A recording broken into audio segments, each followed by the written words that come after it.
Magandang umaga po sa ating lahat.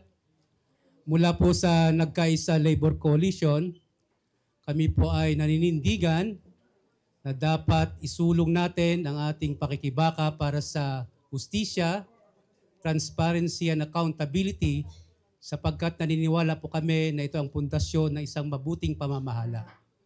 Kapag ang gobyerno natin, ang mga nakaupo dyan, kasama na sa Kongreso ay may mabuting pamamahala, tiyak tayo na maglilingkod sila ng tapat para sa interes ng sambayanan. Sa ating issue sa ngayon, sa impeachment, ay nakasalang sa Senado at kitang-kita natin ang delaying tactics na ginagawa. Kami po sa labor groups, may masamang karanasan sa Senado. Kami po ay nabudol dyan sa aming panukalang wage hike sa pangunguna ni Senator Chis Escudero.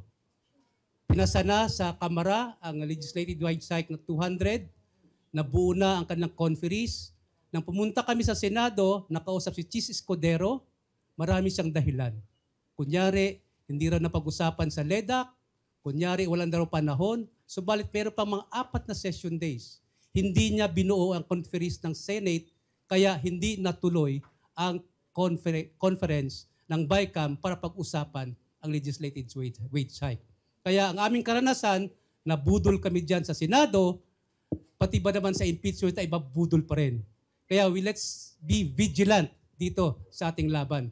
Sapagkat hindi tayo tiyak sa paninindigan ng nakararaming mga senador dyan na ating binoto, lalo na sa Senate President, na hindi natin tiyak kung saan ang paninindigan para sa interes ng taong bayan. Muli po sa hari na nagkaisa, kami nananawagan, impeachment, now na, sa Kamara, dapat ay bilisin na rin ang pagpapasa ng legislative wage hike. Magandang umaga po sa ating lahat.